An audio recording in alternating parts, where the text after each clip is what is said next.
안녕 친구들. 지금 뭐 잘 지내고 있지요? 지난 한 주 어떻게 지냈는지 모르겠습니다. 사실 선생님은 이번 한 주 뭐 휴가를 보내고 있는데 이게 뭘 잘 보내고 있다고 해야 될지 휴가인데 휴가가 아닌 휴가인데 피곤한 휴가인데 더 피곤한 뭐 그런 하루하루를 보내고 있습니다. 자, 아무튼 뭐 내가 피곤한 건 어찌 됐든 간에 내가 피곤한 거는 둘째치더라도 우리 친구들 시험 기간을 앞두고 열심히 또 선생님도 진도를 나가줘야겠죠. 그래서 이렇게 한번 영상을 한번 찍어 봅니다. 근데 문제는 뭐냐면 선생님이 진도를 좀 착착착착 모든 반이 1반부터 4반까지 좀 아름다운 모습으로 나갔으면은 영상을 하나 정도만 찍으면 됐었을 텐데 얼어 죽을 네 반의 진도가 다 달라요. 특히 우리 지금 3반 친구들 진도가 너무 빨라요. 혼자 너무 독보적이에요. 그래서 따로따로 영상을 찍을 수밖에 없더라고요. 그래서 이 영상은 우리 3반을 위한 영상입니다. 선생님이 3반을 위해서 45분 우리 아들과 함께 할 수 있는 45분을 할애하고 있으니 우리 친구들 더욱더 열심히 파이팅 있게 수업을 들어주기를 바랍니다. 자, 그러면 우리 지난 시간에 어떤 내용들을 배웠는지 간단하게 복습하고 이번 시간 시작해 보도록 하겠습니다. 복습, very very important입니다. 선생님이 너희들 그거 뭐야, 너희들 그 뭐죠? 그거 진도가 빨라서 복습하는 건 절대로 아니고 굉장히 중요한 거니까 하는 겁니다. 절대로 진도가 빠르기 때문에 하는 게 아니라는 거 알아주시면 되겠습니다. 자, 일단 우린 지금 고려를 배우고 있습니다. 고려하면은 여러분들이 고려의 시대 구분부터 먼저 하고 들어가야 된다. 이렇게 선생님이 이야기를 했었죠. 요걸 넘겨줘야 되죠. 뾰로롱. 뾰로, 뾰로, 어, 잠시만요. 뭐가 지금 상태가 안 좋네요. 선생님이 지금 다 세팅을 다 했는데, 갑자기 또 세팅이 풀어졌나 봐요. 좀 당황스러운데, 이 당황스러움을 잠깐 기다렸다가, 됐네요. 뾰로롱. 자, 시대 구분, 고려의 시대 구분 중요하다고 했습니다. 그죠? 총 시기를 4개의 시계로 구분할 거다. 그리고 이 각각의 시대별로 정치 주도 세력이 누구였냐, 이게 바로 시험 포인트고, 이게 어떻게 보면 또 서술형으로도 나올 수 있고, 이게 뭐 한국사 능력 검정 시험이든 수능 시험이든 언제든지 출제될 수 있는 부분이니까 그 정치 세력, 고려의 각 시대별로 그 시대를 이끌어 나갔던 정치 세력이 누군지 한번 포인트로 잡아둬야 된다. 먼저 첫 번째가 바로 지방 호족이다. 이렇게 글씨 너무 이쁘죠? 지방 호족이다. 그렇게 얘기를 했고요. 두 번째가 이 지방 호족이 바로 문벌 귀족이 된다. 이렇게 이야기를 했어요. 진고래들이 싫어서 새로운 나라를 만든 지방 호족들이 진고래들처럼 완전 뭐 자기들끼리만 결혼하고 자기들끼리만 권력을 누리는 그런 사람들, 우리는 문벌 귀족이다. 이렇게 이야기를 했었죠. 자, 그리고 1170년에 무신들이 정변을 일으켰고 그 이후에는 무신들이 권력을 차지하게 됩니다. 우리는 이 시기를 무신 집권기 이렇게 이야기를 하죠. 자, 그리고 이 무신 집권기가 막을 내리는 것은 바로 원나라가 공격을 해 들어왔기 때문이다. 그래서 이 이후의 시기를 원간섭기라고 이야기를 했고, 이 시기에 권력을 잡았던 사람들을 친일파가 아니라 친원파를 우리는 뭐라고 불렀습니까? 그렇죠. 권문세족이다. 이렇게 이야기를 했었던 것 같습니다. 자, 그리고 여기에서 우리 어떤 내용들을 지방 호족이 차지하고 있던 이 시기에는 우리 무엇을 배워야 되냐? 고려라는 나라의 통치 체제에 대해서 이야기를 해야 된다. 그래서 왕의 이름과 왕의 업적들을 여러분들이 쭉쭉쭉 나열할 수 있어야 된다. 그리고 고려의 중앙행정제도, 지방행정체제, 뭐 군사제도라든지 뭐 관리 선발 제도라든지 뭐 이런 것들을 조선과 신라와 발해와 고려를 구분할 수 있어야 되더라. 요게 바로 시험 포인트더라. 요거 중요했었습니다. 자, 그리고 이 문벌 귀족에서는 문벌 귀족이 어떻게 변질되었고 그로 인해 어떤 부작용이 일어났는지, 그리고 무신들이 어떻게 권력을 유지하게 되었는지, 그리고 권문세족에 대항한 공민왕에 대해서 우리 한번 이야기를 해보면 되겠습니다. 요까지가 우리 시험 범위요 목표로 잡고 있는데 거의 실패다 이렇게 보면 되겠죠. 자, 그러면 통치체제 우리 계속 하고 있습니다. 통치체제에서의 포인트는 선생님이 뭐라 그랬어요? 왕의 이름과 업적을 기억하는 게 시험 포인트더라. 그래서 우리 첫 번째 임금, 첫 번째 왕 누구로 우리 알아봤습니까? 고려의 1대 왕이지요. 바로 태소 왕건 되겠습니다. 태소라고 우리 왕건 태소 아니고 태소 왕건이지요. 왕건 태소 웬 말입니까? 태조 왕건의 업적 너무너무 많고 굉장히 very important 하다. 첫 번째가 바로 호족 정책이었는데 호족 정책에서는 당근과 채찍이 시험 포인트였다. 당근, 채찍. 당근으로는 뭐였죠? 당근 정책을 우리는 어려운 말로 뭐라고 했습니까? 포용 정책. 그리고 채찍 정책을 좀 어려운 말로 강경 정책 이런 얘기를 했었습니다. 단어가 중요한 건 아니고 포용 정책으로는 어떤 정책들이 있었냐 이거였죠. 바로 호족들과 무엇이 되었습니까? 가족이 되었어요. 가족이 되기 위해서는 뭘 했다? 결혼을 했다.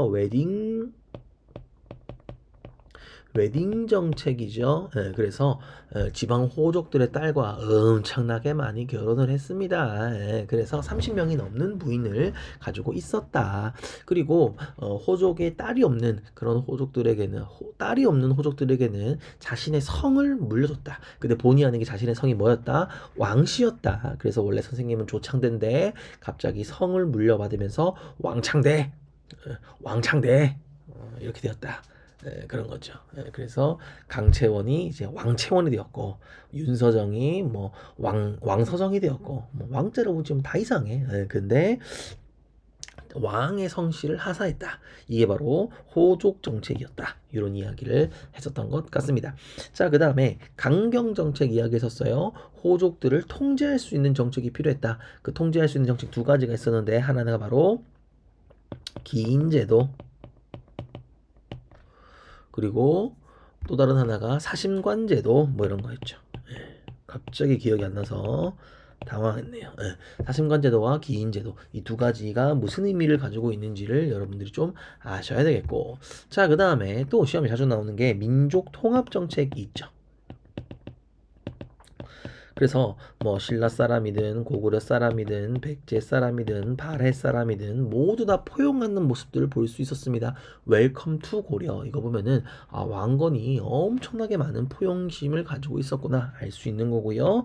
그 다음에 선생님이 너무너무 중요하게 생각하는 정책이죠. 바로 북진 정책 되겠습니다. 그래서 발해를 멸망시켰던 거란족을 거란족을 배척하게 되고요. 그리고 고구려의 수도였던 서경을 중시하게 된다. 그러면서 이 북진 정책의 결과 어떻게 되었습니까? 영토를 넓혔다. 어디서부터 어디까지? 청천강에서부터 영흥만까지 영토를 넓히게 되는 모습 볼 수 있습니다. 이 정도면은 이건 글씨가 너무 개판이어가지고 안 쓰는 이만 못하는 그런 상황이 되었네요. 자, 그 다음에 민생 안정 정책으로는 세금을 줄여준다든지 불교를 장려하다든지 이런 내용들을 다 어디서 볼 수 있습니까? 태조 왕건의 유언이라고 할 수 있는 훈요 10조 훈요 10조를 보면 알 수 있다. 요것도 시험 포인트다 이렇게 이야기를 했고요. 자, 그 다음 두 번째 고려의 왕권 강화하면 무조건 기억해야 되는 사람 누구? 광종 되겠습니다. 광종하면 왕권 강화라고 이야기했죠. 광종이 왕권 강화를 위해서 한 게 뭐였다? 노비들을 풀어줬다. 노비들을 눈으로 검사해서 불법으로 노비가 된 사람이 있으면 풀어줬다. 이름이 뭐라고? 노비안검법 되겠습니다. 노비안검법. 자, 그리고 호족들을 그냥 호족이라고 해서 다 관리를 시켜주지 않습니다. 시험 봐서 관리되라. 너희들도 공무원 시험을 봐. 공무원 시험 합격은 에듀윌. 뭔 소리입니까? 과거제죠. 공무원 그러니까 과거제 그때 당시에 이제 과거제 에듀윌을 봐서 과거제.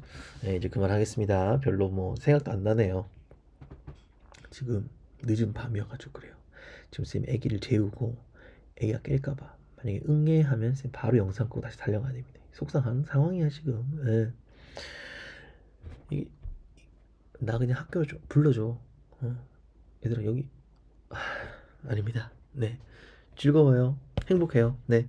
아무튼 뭐 이렇게 해서 호족들 노비 호족들이 가지고 있는 노비를 풀어주고 그리고 과거제를 실시한다 그래서 호족들이 반란을 일으키면 바로 숙청을 해버리면서 왕권을 강화하는 모습들 그리고 나를 이제 황제라고 불러라 황제 칭호 그리고 뭐 광덕 준풍이라는 연호를 사용하는 모습까지 알아봤습니다. 자, 그 다음에 고려에서 빼놓으면 안 되는 사람이죠. 바로 성종입니다. 성종은 통치 체제를 완성했다 그래서 성종이라 그랬어요. 성종에서의 포인트는 뭐였습니까? 최승로가 시무 28조 를 올렸고 그 시무 28조를 수용해가지고 이 최승로라는 사람은 유학자라 그랬어요. 그래서 유교 정치 사상을 수용했다. 뭐 이런 이야기들 이야기했던 것 같습니다. 이게 뭐 중요한 내용이었고 뭐 자세한 것들은 우리 수업 시간에 다 했으니까 넘어가도록 하겠습니다. 자, 그 다음에 이제 성종이 완성시킨 통치 체제가 바로 무엇이냐 그 통치 체제에 대한 이야기를 하다가 우리 지난 시간에 끝냈던 것 같습니다. 이때 우리 친구들 다 기억나는 게 3학년 3반 친구들 그때 무슨 일이 있었는지 모르겠는데 너무 많이 피곤해했어. 그래서 막 눈이 막 다 뒤집어졌어요. 그래서 막 그래서 캐릭터가 잘 표현될지 모르겠어요. 눈동자 올라가야 되는데 아무튼 뭐 이런 상황들이 벌어져가지고 여러분들 잘 기억하고 있을지 모르겠지만 뭐 한번 복습을 한번 해보죠. 굉장히 중요한 거예요. 요 통치 체제 요 굉장히 중요합니다. 헬로 뭐야 이거 뭐야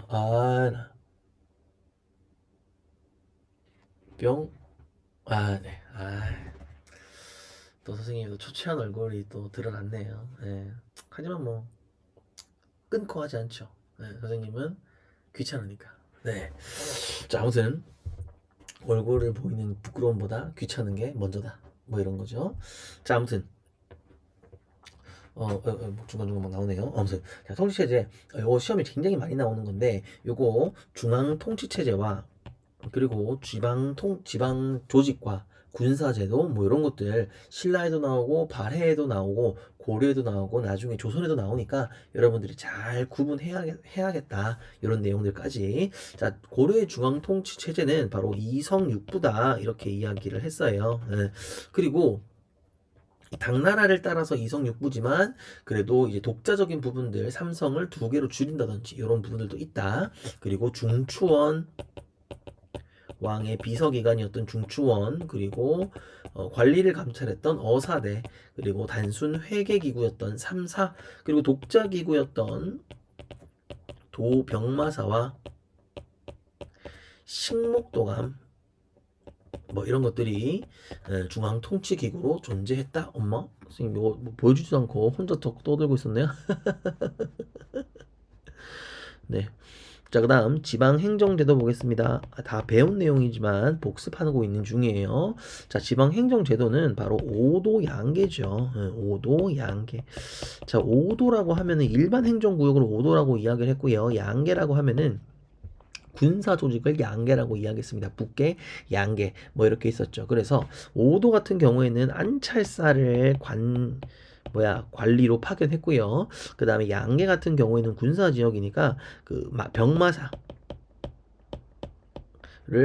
각 지역에 파견했다. 이렇게 볼 수 있는 거고. 그 다음 지방행정조직으로 너무너무 중요한 거는 그 5도에 뭐 군과 현을 두어가지고 뭐 지방을 나눴는데 여기 있는 모든 지방에 지방관을 파견을 하는데 다시 모든 곳에 지방관을 파견하는 게 아니라 주요 지역에 지방관을 파견했다는 거야. 우리는 그 지방관을 뭐 수령이라고도 부르기도 했는데 뭐 아무튼 지방관이 파견된 그 지역을 주군 주현 이렇게 불렀고 그리고 그 지방관이 파견되지 않은 지역이 있었는데 그 지역을 우리는 속군 현 이렇게 불렀어요. 이거 진짜 중요한 건데 이 주군이 많았다, 속군이 많았다, 주군 주현이 많았다, 속군 속현이 많았다. 그러니까 지방관이 파견된 지역이 많았다, 지방관이 파견되지 않은 지역이 많았다, 지방관이 파견되지 않은 지역이 많았다. 이게 포인트죠. 그러면 지방관이 파견되지 않은 지역은 누가 다스리냐는 거야.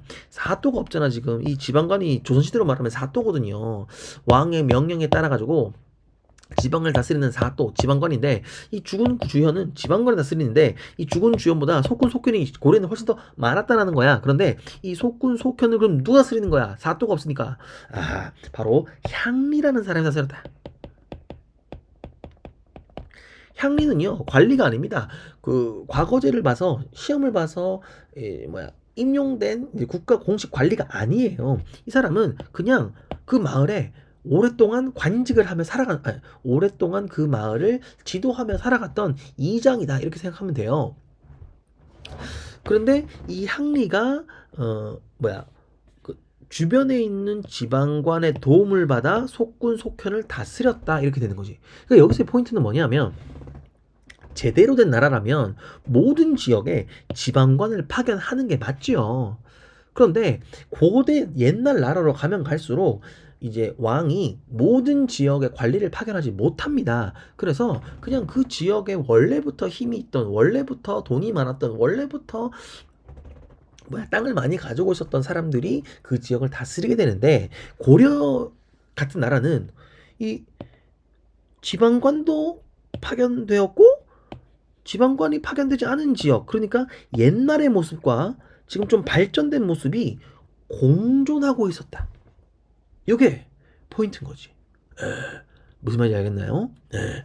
그러니까 신라 같은 경우에는 향리가 그러니까 어떻게 보면은 그 누구냐 그 지방 그 누구냐 호족들이 그냥 다 다스리는 게 너무 당연한 거였어. 물론 뭐 몇몇 군데 지방관이 파견되긴 했지만 대부분이 그 호족들이 그 지역을 다스리는 게 당연했다고. 근데 그 호족들이 고려로 오니까 향리라는 이름을 불렸고 그 향리가 다스리는 지역도 있었고 그 다음에 지방관이 다스리는 지역도 있었다. 주군 주현, 속군 속현. 요거 굉장히 중요한 핵심 포인트입니다. 자, 그 다음 이까지 하고 말았던 것 같은데 여러분들 너무 힘들어가지고 말았던 것 같은데 이 지방에 특별행정구역이라는 게 있어요. 여기서 필기하면 되겠죠? 특별행정구역 바로 everybody 향부곡소 everybody say 향부곡소 향부곡소. 자, 향이라는 지역이 있었고 부곡이라는 지역도 있고 소라는 지역도 있고 이 세 가지를 우리는 고려의 특별행정구역 향부곡소 이렇게 부릅니다. 근데 이곳은요 일반 행정구역과는 다르게 이 지역에 사는 사람들은 세금이 훨씬 많아요. 이 지역에 사는 사람들은 세금이 훨씬 많아. 사람들한테 세금을 더 많이 걷어들여야 됐어. 더 많이 걷었어요. 그러니까 어떻게 보면 향, 부곡, 소에 사는 사람들은 차별 대우를 받았다. 이렇게 볼 수 있는 거지. 그쵸? 여기에 살고 있으면 세금을 더 많이 거두니까 차별 대우를 받는 지역이 바로 향, 부곡, 소였다. 우리가 보통 특별행정구역 그러면은 뭐 특별시, 광역시, 자상한 사람이네, 뭐 대도시네 이렇게 생각하기 쉽지만 고려시대의 특별행정구역 향, 부곡, 소에는 차별 대우를 받는 사람들이 살고 있었다. 그럼 여러분들 이렇게 생각할 수 있어요? 선생님 그러면은 그 이사 가면 되잖아요. 근데 여기에 살고 있는 사람들은 이사를 못 가. 특히 이 소라는 지역에 살고 있는 사람들은요 직업도 정해져 있어요. 어떤 소에서는 의자만 만들어요. 의자만. 그래가지고 그 사람들은 그 소에서 태어나면 모든 사람들이 의자를 만들어야만 해. 그래서 그 의자를 만들어가지고 왕에 갖다 바치는 거야. 뭐 그런 거죠. 그러니까 굉장히 차별받는 지역, 향, 부곡, 소가 있었다. 굉장히 속상했다. 좋습니다. 자, 그 다음에 군사 지역으로 한번 가보죠. 군사 지역이 아니라, 자, 군대는 어떻게 편성되어 있었는지 한번 보겠습니다.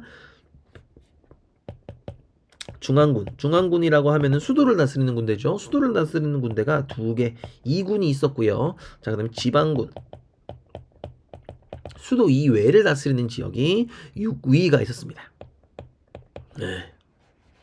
그래서 좀 디테일하게 들어가면 5도, 그러니까 5도 양계할 때 이 일반 행정구역 5도 같은 경우에는 주현군, 그러니까 현을 중심으로 지방관이 파견된 현을 중심으로 군대가 조직되어 있었고요. 그 다음에 양계 같은 경우에는 군사지역 양계라 그랬죠. 주진군. 이 진을 이제 군사지역으로는 진이라고 부르거든요. 그래서 그 양계에 있는 진을 바탕으로 이제 군대가 조직되어 있었다. 그래서 우리는 그것을 주진군 이렇게 이야기를 합니다. 자, 그다음 교육기관으로 한번 가보죠. 끝날 듯 끝나지 않는 통치체제 되겠습니다. 자, 교육을 한번 들어가 보면 일단 국립교육기관이 있어요. 국립대학이죠. 지금으로 말하면 국립대학이 있는데 이 고려의 국립대학 이름이 바로 everybody say 국자감 이렇게 되겠습니다. 자, 복습 한번 해볼까요? 복습. 자, 우리 지금 교육기관 꽤 많이 배웠어요. 고구려의 교육기관이 어디였나요? 최초의 대학교 태학 이렇게 이야기했고요. 고구려. 자, 그 다음에 신라의 교육기관이 어디였나요? 신라. 그렇죠. 신문왕이 만들었던 국학 이렇게 되겠죠. 자, 그 다음 발해의 교육기관이 어디였나요? 발해. 그렇죠. 발해 주자감. 발해는 감 껍질을 주자. 발해 주자감. 그리고 고려의 교육기관 뭡니까? 바로 국자감 이렇게 되겠죠. 좀 다르죠, 그죠? 좀 체크를 해두시고요. 자, 그 다음에 각 지방에는 향교라는 이름의 각 지방대학교가 있었다. 사실 뭐 이게 대학교라고 이야기하기 좀 그렇지만 아무튼 뭐 지방에는 향교가 있고 수도에는 국자감이 있었다. 이렇게 우리가 보시면 되겠습니다. 자, 그 다음에 끝날 듯 끝나지 않는 통치체제 바로 관리선발제도에 대해서 한번 이야기해보죠. 시험에 굉장히 많이 나옵니다. 관리선발. 원래 선생님이 이것보다는 좀 더 글씨를 잘 쓰는 것 같은데 좀 동의하는 바인가요? 자, 일단 고려시대에 관리가 되려면 다시 말하면 고려시대에 공무원이 되려면 두 가지 방법이 있습니다. 여러분들 지금 우리 공무원 되려면 무슨 방법밖에 없습니까? 그렇죠. 에듀윌 공무원 시험 합격 공무원 시험을 봐야 되는 거죠. 근데 고려시대에 공무원이 되는 방법은 두 가지 길이 있어요. 첫 번째는 바로 공무원 시험을 보는 거죠. 고려시대에 처음으로 만들어진 공무원 시험 이름이 뭐라 그랬죠? 그렇죠. 과거제죠. 여기서 문제. 과거제를 처음으로 실시한 왕, 고려의 왕은 누구? 과거제 광종. 과거제 광종. 이렇게 되겠죠. 광종이 처음 실시한 과거제. 그래서 과거 시험을 봐서 합격해서 공무원이 되는 방법. 첫 번째 방법이 있고요. 그다음 두 번째 방법은 바로 음서제도라는 게 있어요. 자, 음서제는 뭐냐 하면 쉽게 말해서 낙하산입니다. 낙하산이 뭐야? 아빠 백으로 들어가는 거야. 어디를? 공무원 사회를 아빠 백으로 들어가는 거죠. 그러니까 아빠가 고위 관리야. 그러니까 이런 거지. 지금 막 우리 막 청문회 같은 거 열잖아요. 막 아빠가 막 되게 막 아빠 찬스라고 그러면서 막 아빠가 막 고위 관직에 있으면은 막 그 자녀들이 막 인턴십도 막 그냥 하고 막 논문도 막 중고등학생인데 막 논문도 막 쓰고 막 그런 거 있잖아요. 그런 게 우리나라의 이렇게 얘기하면 정치적 발언인가요? 뭐 아무튼 그냥 넘어가겠습니다. 자, 아무튼 고려 시대에 고위 관리 구체적으로 5품 이상 관리입니다. 5품 이상 관리의 자녀면 시험을 보지 않고도 공무원이 될 수 있어. 우리는 이 제도를 뭐라고 부른다? 음서제라고 이야기를 하는 거죠.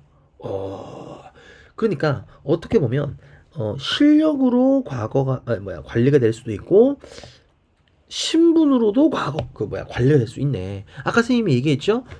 고려라는 나라는 새로운 제대로 된 그 형식과 그다음에 과거 고대 국가의 모습이 동시에 공존하는 사회다. 그래서 우리 고려 시대 우리는 중세 시대다 이렇게 이야기를 하거든요. 좀 디테일했는데 자, 아무튼 아까도 이야기했잖아요. 여기 향리는 약간 고대 국가의 느낌이 좀 들고 요 지방관을 파견하는 거는 약간 좀 발전된 국가의 모습이 된다. 근데 고려는 이 두 가지 동시에 가지고 있는 게 특징이다. 마찬가지 사실 뭐 신라 시대에 관리가 될 수 있는 방법은 진골이어야 돼. 내가 잘 태어나야 된단 말이야. 근데 그런 거 필요 없이도 그런 거 필요 없이도 관리가 될수 있었는데 다시 갑자기 뭐 이상한 알람이 떠가지고 자, 다시 할게요. 자, 5품 이상의 관리의 자녀면은 낙하산으로 관리가 될 수 있다. 이게 이 뭐야 이거?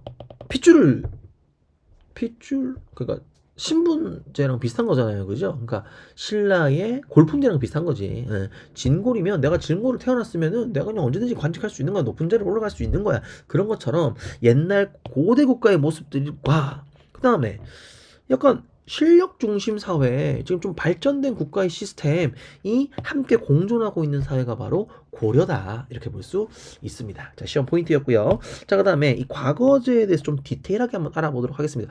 중간중간에 얼굴이 나오니까 약간 좀 민망하네. 얼굴이 나오는 거야, 지금. 이 귀엽고 깜찍한 캐릭터가 있는데, 지금. 너희들도 얼굴 나올 때마다 깜짝 놀라지. 나도 깜짝 놀란다. 아무튼, 다시. 과거제도 좀 디테일하게 들어가 볼게요. 자, 과거 시험은 종류가 있어요. 고려시대의 과거 시험의 종류는 세 가지가 있습니다. 첫 번째가 바로 문과, 두 번째가 승과, 세 번째가 잡과 되겠어요. 그러니까 이런 거 있잖아. 교육 공무원이 되겠다, 뭐 소방 공무원이 되겠다, 뭐 경찰 공무원이 되겠다. 그러면은 내가 경찰 공무원이 되고 싶으면은 경찰 공무원 시험을 봐야 되는 거야. 그죠? 소방 공무원이 되고 싶다 그럼 내가 소방 공무원 시험을 봐야 되는 거야. 뭐 그런 것처럼 고려 시대에도 내가 약간 좀 글 좀 잘 쓰고 그다음에 뭐 임금 옆에서 약간 좀 전하 그러시면 안 되면 그런 거 하고 싶다 그러면 문과 시험을 봐야 돼요. 그러니까 우리가 지금 보통 알고 있는 과거 시험은 대부분 다 문과 시험인 거지. 자, 그 다음에 승과는 뭐냐면 고려가 이제 불교의 국가이기 때문에 이제 불교 행사를 주관하는 스님들을 뽑습니다. 그 스님들을 뽑는 시험 승과 되겠어요.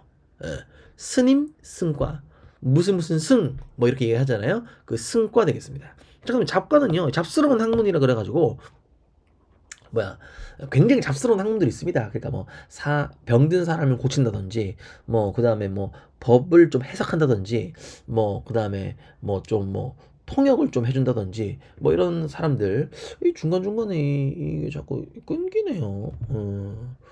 이 문제가 있네요. 다시 얘들아 잠깐만 이 중간중간에 자꾸 이게 끊기니까 좀 뿅 얼굴이 뿅 당황스럽네요. 이 중간중간에 자꾸 끊기네요. 기분 나쁘네요. 자, 아무튼 이 잡스러운 학문들이 있어요. 이 잡스러운 학문들이라고 하면은 뭐 병든 사람을 고친다든지 아니면 뭐 그다음에 뭐 법 조문을 해석해 준다든지 뭐 그다음에 뭐 통역을 해준다든지 뭐 이런 사람들 지금으로 말하면 뭐 의사, 변호사, 판사, 뭐 법리사 뭐 이런 사람들이 있어요. 굉장히 잡스럽죠. 지금은 굉장히 돈 잘 버는 직업들이 다 그때 고려 시대에는 잡스럽다. 잡과 이렇게 이야기를 했습니다. 아무튼 뭐 고려 시대 때도 뭐 사람 고치는 사람 필요했을 거고요. 뭐 여러 가지 기술자들이 필요하잖아요. 그죠? 그 기술자가 되기 위해서는 잡과에 응시했어야 된다. 자, 여기서 시험 포인트는 뭐다? 바로 뭐가 없어? 무과가 없는 거야. 그러니까 장군이 되기 위해 치는 시험 무과가 없는 거야. 보통 우리가 신하다 이렇게 이야기를 하면은 문신, 무신 이렇게 있어요. 문신, 지웠네 내가. 문신이 있고 무신이 있어. 문신이 이게 몸에 새기는 문신 그게 아니라 약간 글을 잘 써가지고 똑똑해가지고 신하가 된 사람 문신. 그다음 무신 힘 잘 써가지고 장군이 무신이죠. 두 개의 종류의 신하들 무신, 문신이 있는데 고려 시대에는 문신은 과거제를 통해서 뽑았지만 무신은 과거제를 통해 뽑지 않았다. 이게 포인트죠. 무과가 없다. 그럼 얘들아 무과는 어떻게 뽑았을까? 쌤 지난번에 잠깐 이야기를 했는데 기억나는 친구 있는지 모르겠지만 장군들은요 길거리 캐스팅입니다. 야 너 되게 무식하게 생겼다. 장군으로 캐스팅. 야 너 되게 힘 잘 쓴다. 너 되게 팔씨름 잘한다. 야 너 목소리 정말 크구나. 캐스팅 이런 식으로 그냥 싸움 좀 잘하면은 길거리 캐스팅 되는 거예요. 그러니까 고려 시대에 장군들은 그렇게 뭐 존경받는 직업은 아니었다. 이렇게 볼 수 있는 거지. 그러니까 문신들이 무신을 얼마나 업신이 여겼겠어. 저것들 배우지도 못한 것들. 그냥 무식하게 힘만 센 것들. 고려 시대의 무신이었다는 거야. 그러니까 무신들이 너무 무시받아가지고 속상하죠? 그래서 무시무시한 무기를 들고 정변을 일으켰으니 우리는 그것을 뭐라고 불러? 무신정변 이렇게 이야기를 하는 거지. 됐나요? 좋습니다. 자, 아무튼 과거제 관리가 되는 방법은 과거제와 음서제가 있었는데 음서제는 5품 이상 관리 자녀들이 응시해서 뭐 관리가 되는 거였고요. 자, 그다음에 과거제로는 종류 문과, 무과, 승과 아니 문과, 승과, 잡과, 무과는 없었다. 이렇게 볼 수 있겠습니다. 자, 그다음에 이 시대에 고려 시대에 관리가 되면 이제 월급을 받죠, 그죠? 그 월급을 땅으로 받는다. 옛날에는 땅으로 받았다 이렇게 이야기를 했어요. 그래서 그 땅으로 받는 것을 우리는 전시과 이렇게 이야기를 합니다.